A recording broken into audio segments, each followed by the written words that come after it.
நம்ம கெரியர்ல நாம மேல வந்ததுக்கு இந்த விஜய் ஒருத்தன் மட்டுமே காரணம் இல்ல, அவனோட உழைப்பு மட்டுமே காரணம் இல்ல.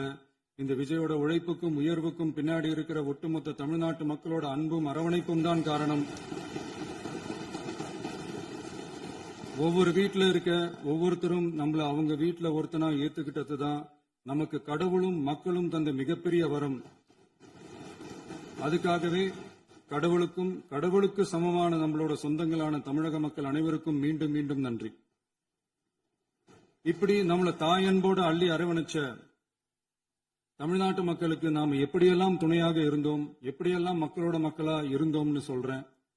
1990ஸ்லயே ரசிகர் மன்றமா இருந்தப்பவே மக்களுக்கு துணையா நிக்க ஆரம்பிச்சோம். அதுக்கப்புறம் நற்படி மன்றமாவும், அதுக்கப்புறம் விஜய் மக்கள் இயக்கமாவும் மாறி மக்களோட மக்களா நின்றுகிட்டு இருந்தோம்.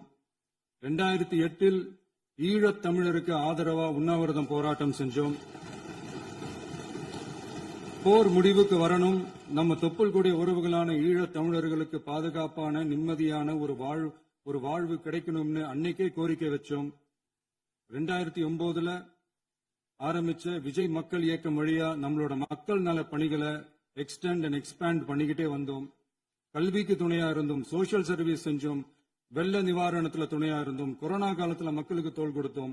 விலையில்லா விருந்தகம், குருதியகம், முட்டைப்பால் ரொட்டி திட்டம், விழியகம், பயிலகம், நூலகம், இப்படி பல வழியில மக்களுக்கு துணையா இருந்தோம்.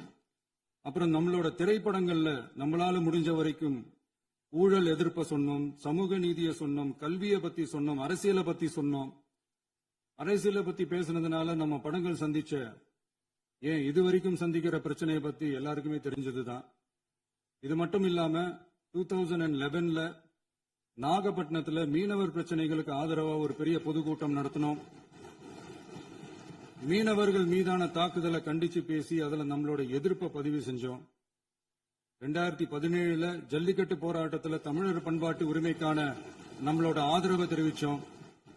2018 ஸ்டெர்லைட் போராட்டம், துப்பாக்கி சூட்ல பாதிக்கப்பட்ட நம்ம சொந்தங்களை நேர்ல சந்திச்சு ஆறுதல் சொன்னோம். 2021 உள்ளாட்சி தேர்தலில் விஜய் மக்கள் இயக்க வேட்பாளர்கள் போட்டியிட்டு ஜெயிச்சாங்க. கல்வி விருது விழா நடத்தி சிறந்த மதிப்பெண் பெற்ற மாணவ மாணவிகளுக்கு ஊக்கத்தொகையும் பரிசும் கொடுத்தோம். 2024 தமிழக வெற்றி கழக